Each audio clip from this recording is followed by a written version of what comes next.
Right, we are live. So, hello and welcome, Tallene Hacatoryan. Thank you so much for coming on to the PCOS and Nutrition podcast. And I'm super excited about today's episode and topic, which was on PCOS and inflammation. And understanding inflammation is important because it plays such a huge role in PCOS and also many other diseases. So in this episode, we'll be addressing what causes it and how to treat it. But before we begin, I'll just let our listeners know who you are.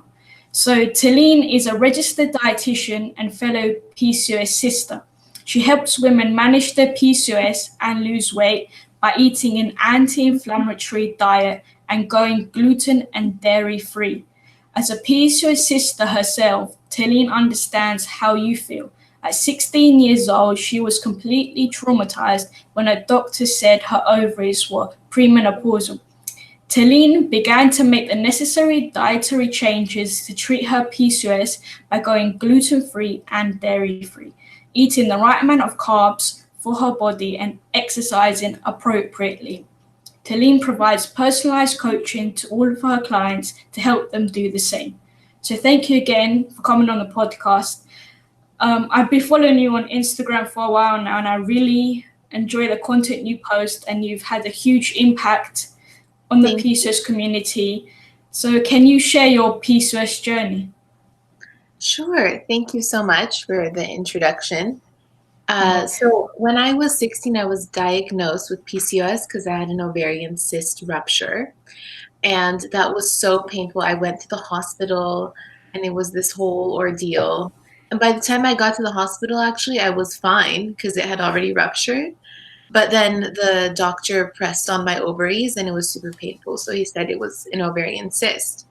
And then after that, I went on birth control. The gynecologist made it seem like I had no other choice. I wasn't even introduced to the concept of diet and lifestyle change. And then when I went to college, I became more aware of the impact of birth control and PCOS and what's going on. And so I went off of it. And then I didn't have my period for like a year. So I was going through naturopaths and all types of doctors trying to figure out what I need to do. And it was super overwhelming. And I really just couldn't stick to gluten and dairy free. I couldn't follow all of the guidelines they were giving. And it was just too much for me in college. But then I did my own research and I realized I really need to go gluten and dairy free first things first. Forget all the supplements. The first thing you do is change your diet. And then I started feeling better. And then it was just amazing to see the transformation that was happening. And it really inspired me to become a dietitian. And so I went to grad school and became a dietitian. And now I specialize in PCOS. It's amazing. I know it's when you're told you have PCOS and you're just given this pill and that's the only option. It's far from the truth. There is alternative natural ways, and the pill doesn't even get to the root cause of PCOS. And I'm sure when you're not told about the whole dietary changes, and then you're probably told go gluten and dairy free, and obviously that's oh my God, what the hell do I eat? Yeah, you're in college and you're like, what? Yeah. Obviously you're just oh my God, too much restriction. And then you're just oh, I can't eat bread, that's gluten, so what do I eat? And obviously when you're going through college, you're kind of on a budget as well. So you're just Yeah, exactly. But, it's really hard. Yeah. And birth, it was hard also because birth control, it was healing some of my symptoms. I wanted to go off of it so I can heal the PCOS that's underlying. But because birth control, it basically picks up the testosterone in your bloodstream, that excess testosterone, because it increases the sex-binding hormone. So that picks up the excess testosterone, then you don't have as many symptoms, or maybe you don't have any symptoms. But it's not healing what's causing the testosterone in your body. Yeah, exactly. So if that's the problem, so you can take birth control and change your diet and heal yourself at the same time. I chose not to. Yeah, but I guess you wouldn't want, if you don't have to, I guess you wouldn't really want to, considering the side effects of the pill. But if you have to, let's say, just make the dietary changes in line while on it, so you don't have to be in it for so long, for example. Like for me, I wasn't on it for that long either, because I suffered from a swollen calf and I thought it was thrombosis because that's a side effect. So thank God I came off it. But if I knew of alternative natural ways and told about diet and lifestyle, I probably wouldn't have gone it, because that was like one of the scariest things ever. But, that's crazy. Yeah, it was really scary. That's why I'm kind of against it. But like we said, if you make the dietary changes in line with it and you're not on it for too long, but then again, like, it's down to the individual. I'm not gonna. Exactly. Yeah. It's down to the individual. Some people don't want to, some people do. Yeah, exactly. So let's start and get to the topic. So what causes inflammation? So I typically, when I see clients, I tell them gluten and dairy free, and sugar, like cutting back on sugar, of course. But the biggest things, gluten and dairy free, because you eat that every day.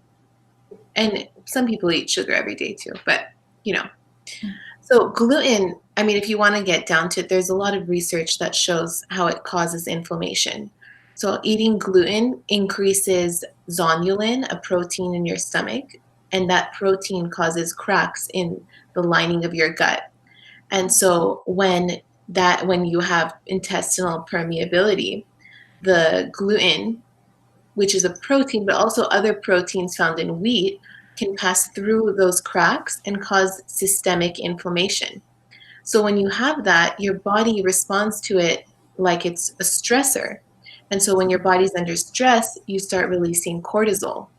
And then if you're too busy producing so much cortisol because of this inflammation, your body is not going to produce other sex hormones, or it's just going to counter each other. It's going to hurt each other. So basically, that's how gluten causes the inflammation. It also, I read a research study that showed that gluten decreases your fat thermostat by 50%. And so your fat thermostat, it's essentially controlled by the leptin hormone, the fullness hormone. And so if that is desensitized, you overeat, or your body holds on to fat more and your metabolism doesn't move forward because it doesn't realize the fullness hormone isn't working properly. So those are two major ways that gluten or wheat essentially can impact your body. And I say wheat because that wheat has plenty of different proteins in it that you can be sensitive to, and not just the gluten protein.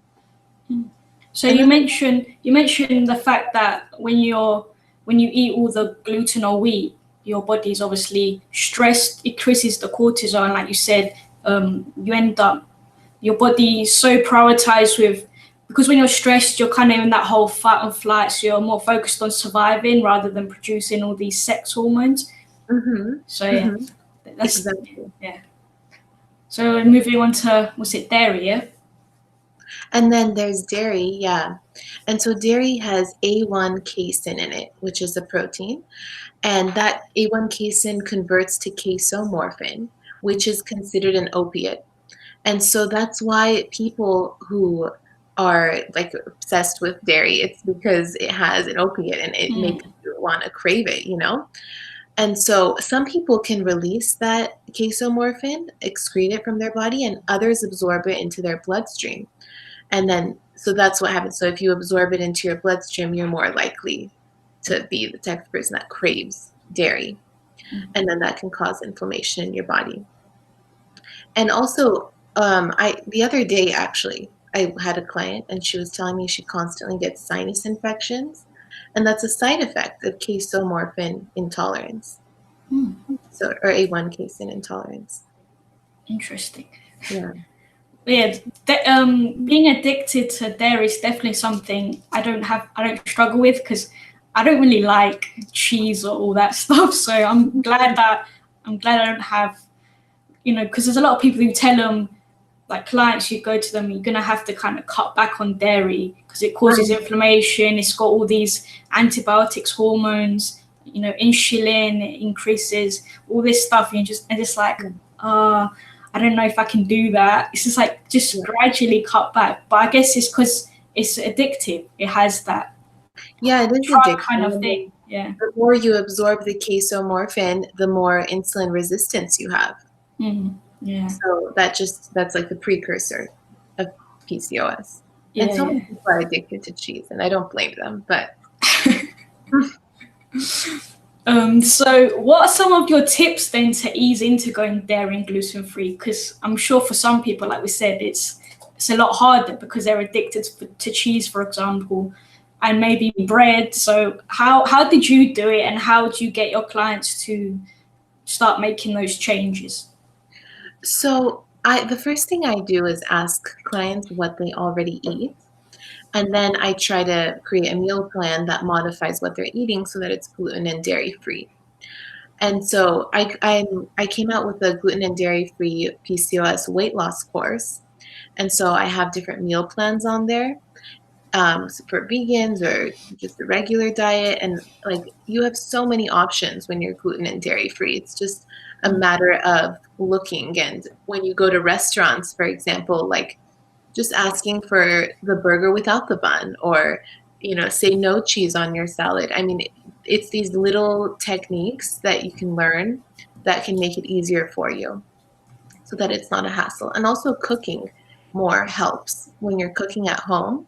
Then you can learn about like the different ingredients that have gluten in it and get yourself a little bit hands-on about it.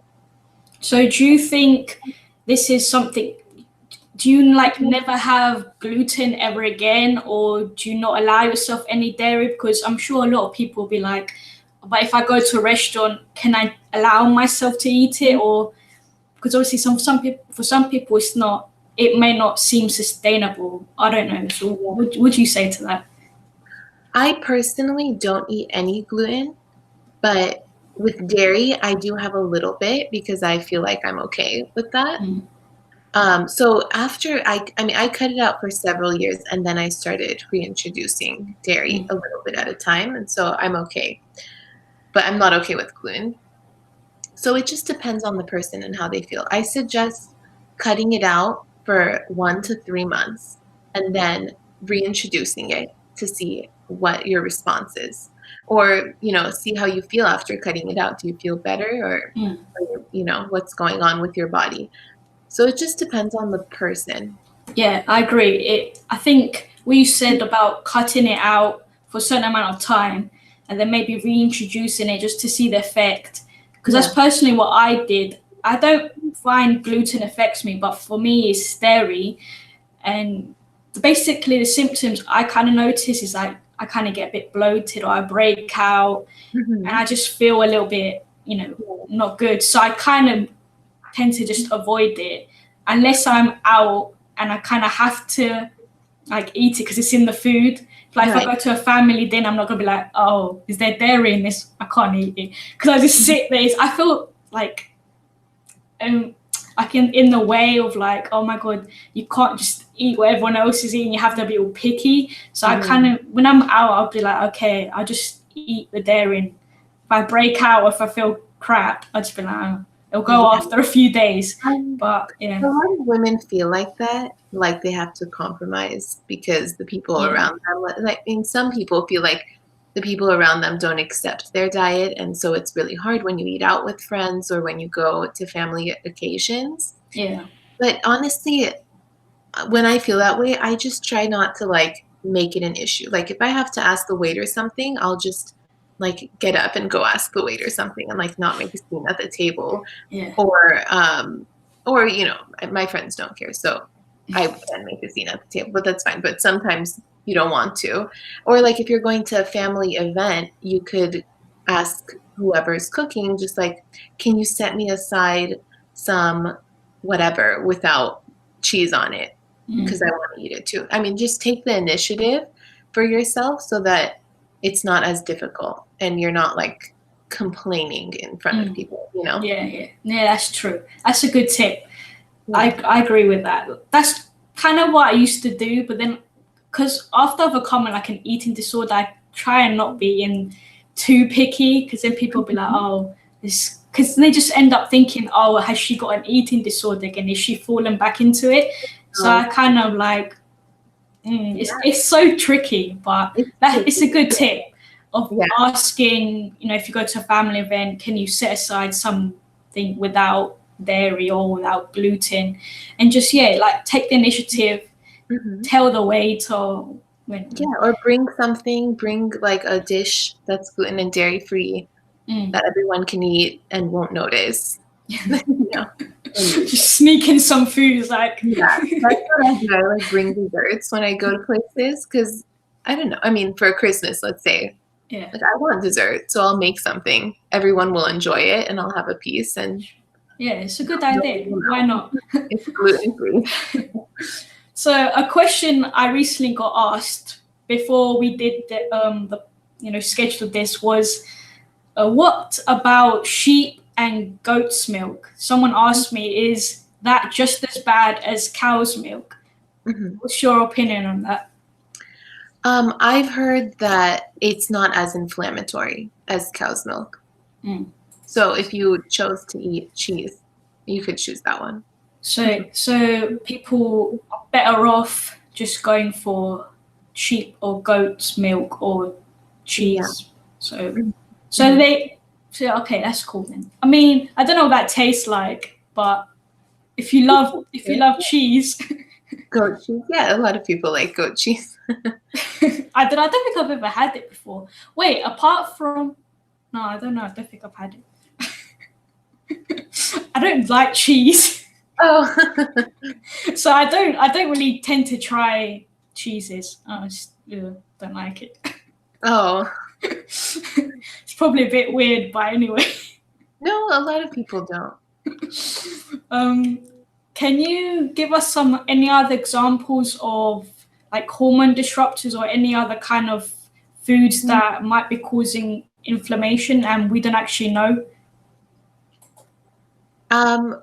Okay. I mean, there's sugar. Everyone probably knows that causes inflammation, though. Yeah. And there's you have your plastics. So plastic water bottles, if they stay out in the sun, or plastic food containers when you microwave them, all of these have xenoestrogen. Yeah, so the BPA. Yeah, the BPA. And so they have xenoestrogens that mimic estrogen, and they block your estrogen receptors and disrupt hormonal function. So lately, I've been switching out everything that I have. I mean, I already did a little before, but now I'm like really going in and like switching out everything.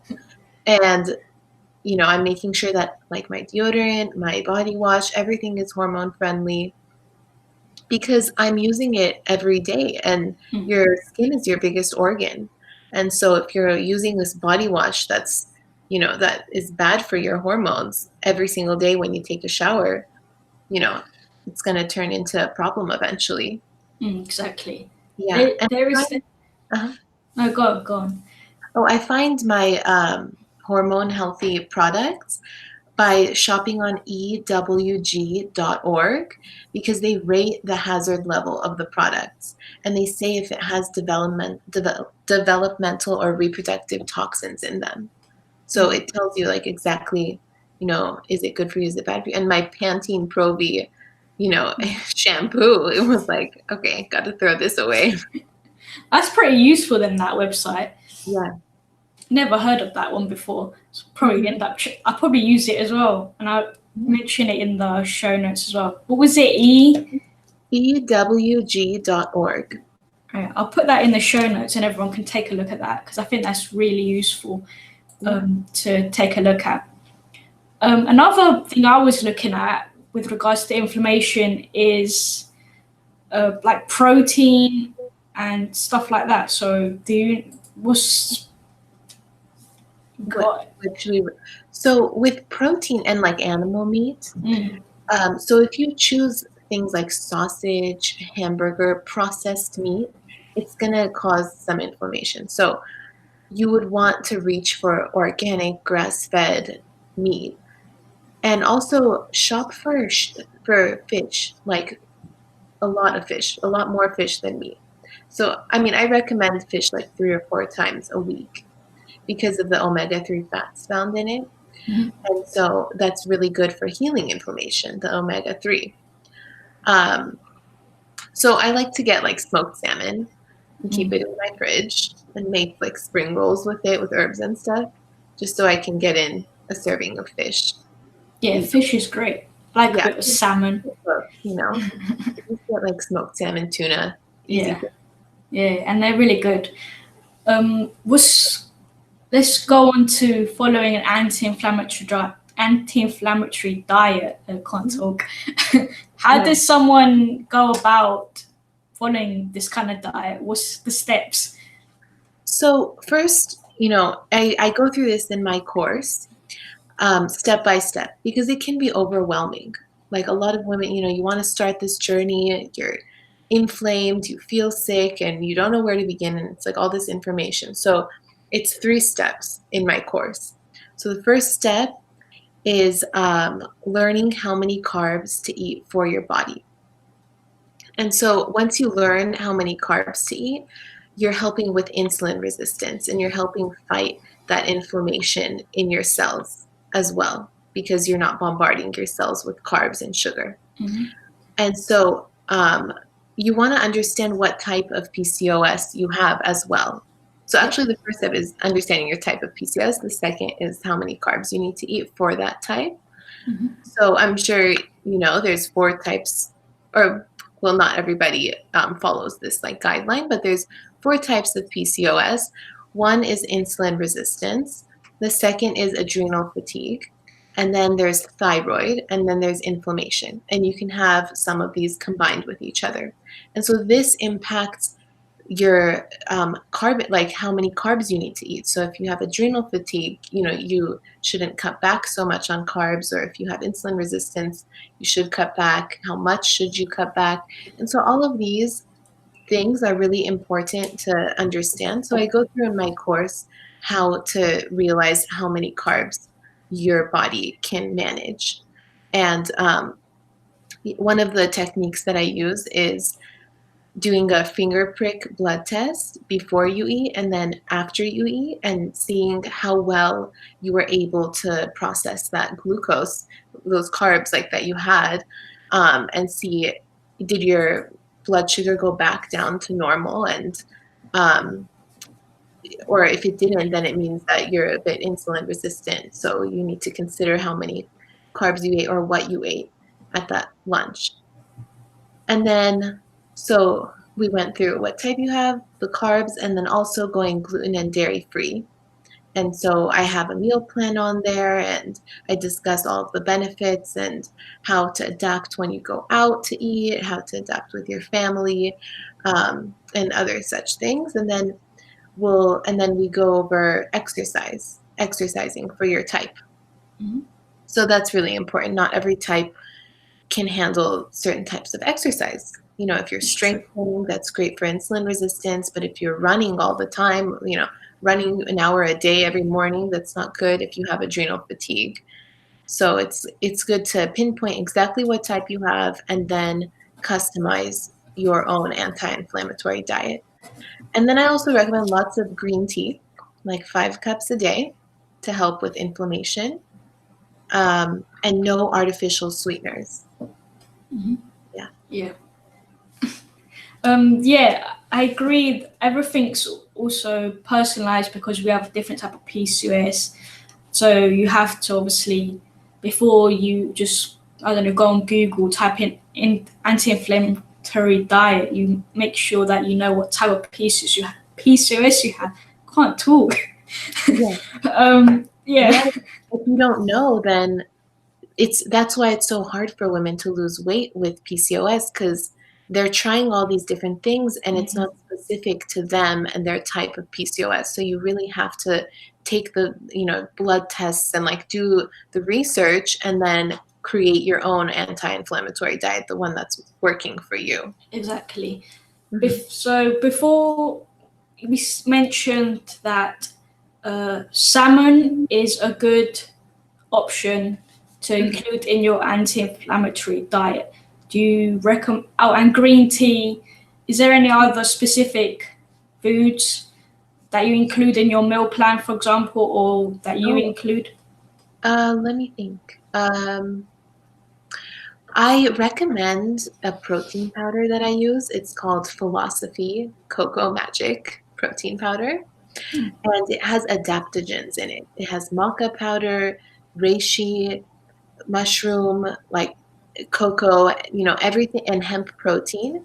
And it tastes really good. It's not like this chalky protein powder. It just tastes so good when you add it to smoothies or like bake with it.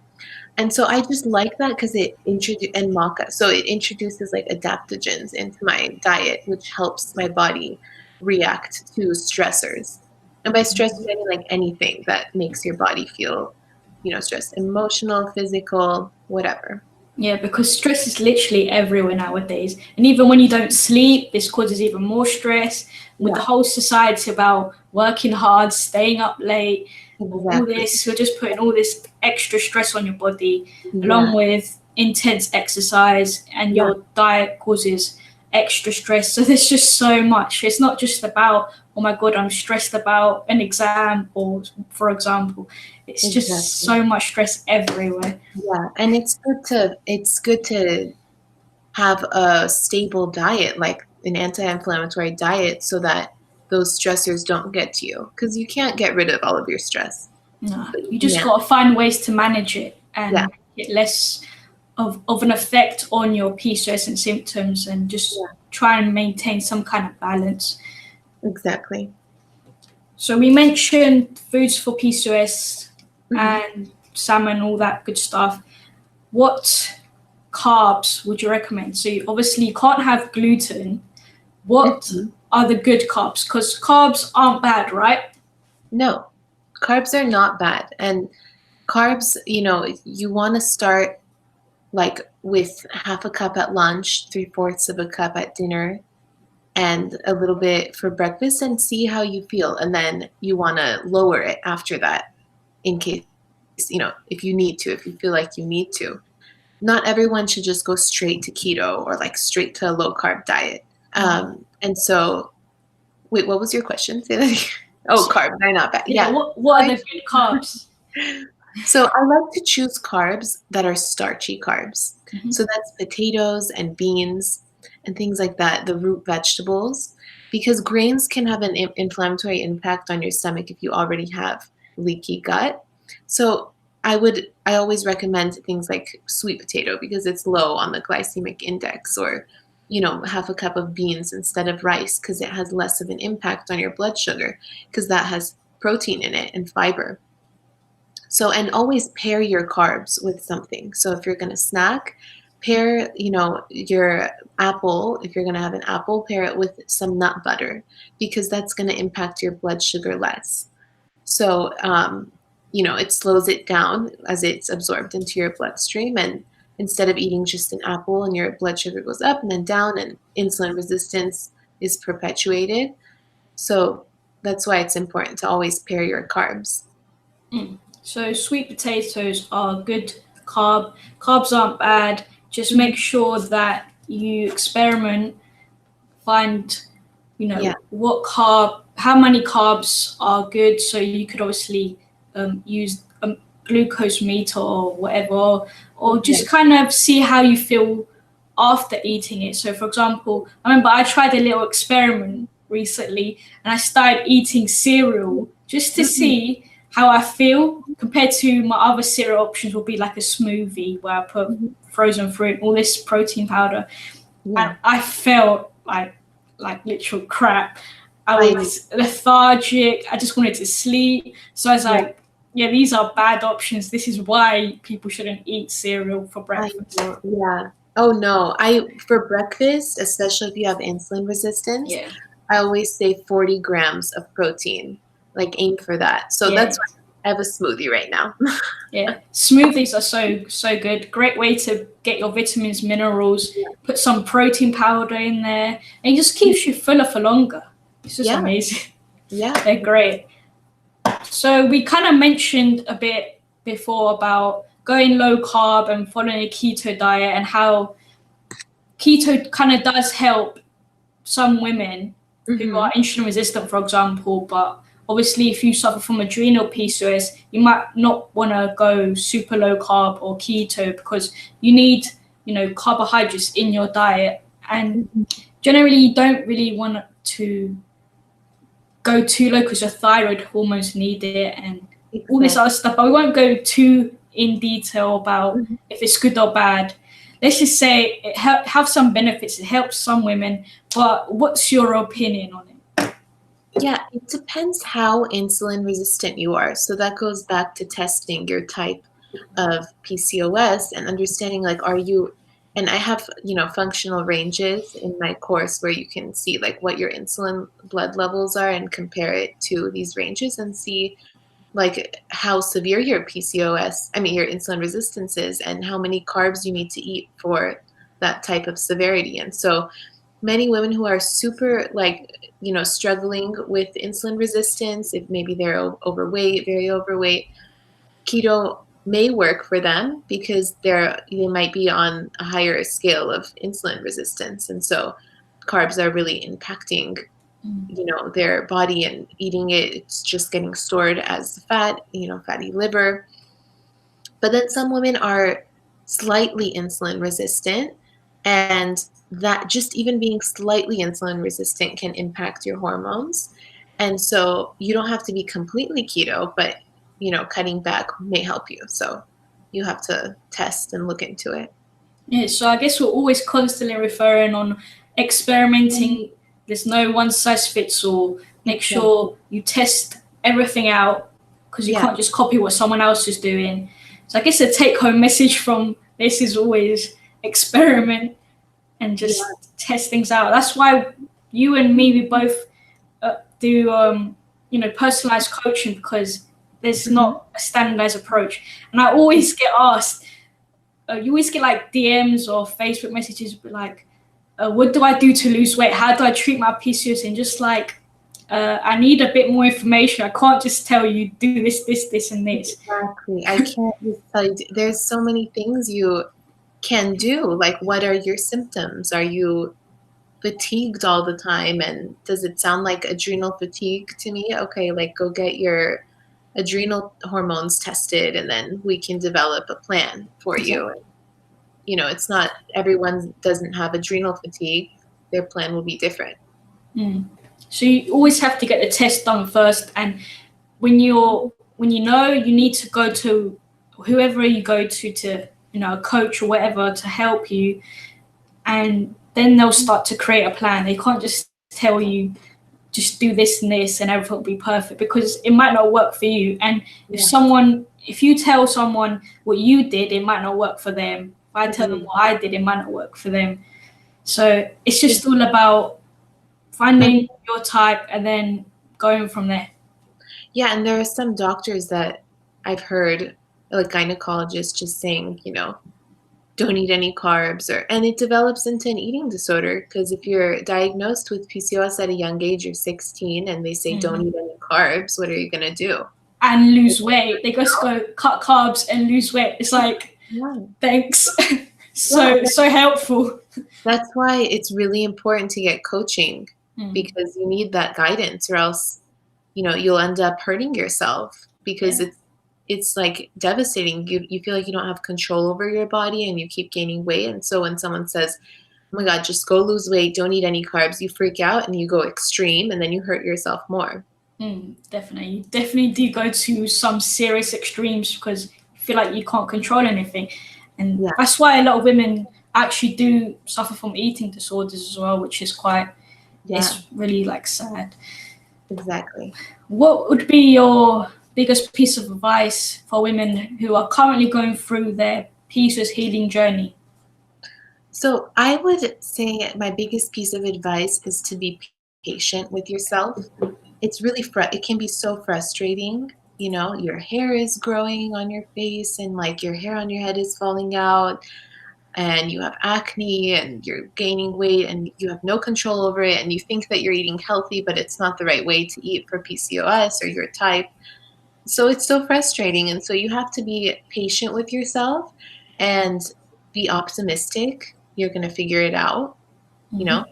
My course can help you. And then you're eventually going to figure it out. And honestly, I was there. I was really frustrated at one point in my life, but I tried really hard. I did my best. I became a dietitian because of it. And so it all came together in the end. Good tip. Good piece of advice. Definitely be patient. And it definitely is frustrating. I can relate. I've been there. I was just like wanted to give up. Everything was just going wrong. I was just like, I might as well just live with no period or just suffer. And we're just like, but why? There is a way. Everyone's saying how they've overcome it. There's all these success stories. Yeah. So you just got to be patient. And like we're success stories. So people listening, should feel motivated and inspired to continue on their journey, be patient and consistent. Consistency is definitely key. You can't, for one, start eating healthy and then, fall off this kind of diet and just end up, eating unhealthy again. Not to say that PCOS is all about following a diet per se, but it's all about balance and not feeling too restricted, because then that obviously leads to binge eating or eating disorders or all this stuff. So it's about being consistent and taking a holistic approach, because even if you're eating healthy but you're so stressed all the time, or you're not exercising or whatever it is, it's not going to work. So you have to take that holistic approach, and in combination, eat well, exercise, manage your stress, and patience again. Yes, some people aren't ready to even go on their journey. And you just have to be patient with yourself and, start one step at a time, just one little thing at a time. And, eventually you'll feel a little bit better, and you'll continue. Yeah, because it just ends up being like when one thing improves, you get all that motivation, but it definitely takes time as well. So if you don't see stuff happening, the next day, as soon as you eat a vegetable, you're like, are my hormones balanced? You have to it takes time. And thanks so much. I really enjoyed this episode. I think our listeners have learned so much about treating their PCOS, healing their hormones, about following an anti-inflammatory diet. They found out what causes the inflammation, which is really important, and they know how to treat it and what they need to do to, feel themselves again and take back control of their life. So thank you so much for coming on. Thanks for reaching out. You're welcome. I hope